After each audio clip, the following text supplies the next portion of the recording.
你係咪仲喺度糾結嚟大灣區買樓？究竟係揀珠海、金灣、斗門啊，定係中山、坦洲、三鄉其他地方呢？依家珠海嘅市中心單價只需要1字頭就可以買到啦。我哋睇下周邊嘅環境，呢度呢就係我哋樓盤4萬幾尺嘅商業特色風情街。咁呢度呢仲有辦公嘅商業大樓，身後呢一棟呢就係格力嘅總部。咁隔離呢仲有大型嘅 Supermarket。樓盤嘅左手邊呢就係格力嘅研發大樓。我哋嘅樓盤呢已經起好咗啦，去到三個會員店啦，同埋我哋城軌站都係1公里左右。返到港珠澳大橋關口都係20分鐘左右。咁戶型格局點樣呢？咁依家睇嘅呢個單位呢係有1200尺左右，陽台呢非常之闊落。咁望到遠處呢係可以睇到山啦，樓下嘅景觀呢都非常之唔錯。我哋特色嘅商業風情街，隔離嗰棟高嘅呢就係我哋嘅商業辦公大樓，所以呢，如果有朋友嚟到呢一度，佢都可以住喺隔離，超級方便。因為周邊呢好多公司嘅總部都喺呢度，陽台嘅長度呢係去到5.7米嘅，所以呢，我哋呢度唔需要擔心就業嘅問題同埋出租嘅問題。1200尺精裝4房，空調呢都係我哋嘅交付標準。大家依家見到嘅都係所見即所得。咁我個人呢就好中意呢啲開發商交樓標準係點樣，就俾到大家睇到係點樣。呢個呢亦都係獨門獨戶嘅設計唔會同隔離鄰舍門對門。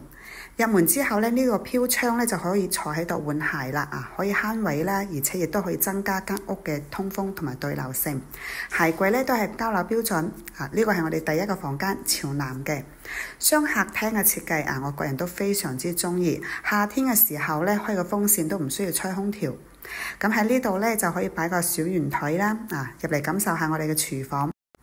廚房好唔好用呢？我就睇個台面夠唔夠位置擺嘢，因為我平時洗菜啦，仲有好多鑊嗰啲，同埋冰箱嘅位置夠唔夠大？咁我哋再嚟睇下生活露台。生活露台咧係晾衫嘅，每一日咧都會出嚟睇嘅地方，所以呢邊嘅景觀咧都好重要嚇。我哋可以睇到啦，外面嘅環境咧係充滿生氣嘅。要睇一個地方嘅發展好唔好咧，我哋就睇佢周邊嘅路況夠唔夠闊，因為只有路通咧財先會通。再嚟入面睇下3間房間，全屋咧都係大中央空調嘅。呢個係我哋公用洗手間，呢個係我哋第2間房。每間房嘅飄窗位咧都係全贈送嘅面積。呢個房咧就可以連通生活露台。我哋主人房咧就唔同其他房間嘅門啦，門對門，呢個唔錯。間唔中啦，坐喺個窗台嗰度望下外面嘅環境，真係好舒服㗎。帶有個衣帽間啦，同埋獨立洗手間。咁呢個單位呢，我哋就介紹完啦身後呢，就係我哋嘅樓盤，喺珠海嘅主城區香洲市中心。老人家呢，可以落樓散步，小朋友要返學行幾步路就到啦。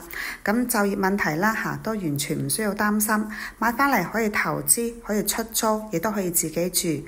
咁如果想要了解呢個樓盤嘅詳細信息，可以幫我視頻點個 like，跟住加我 WeChat 了解啦。下期視頻再見，拜拜。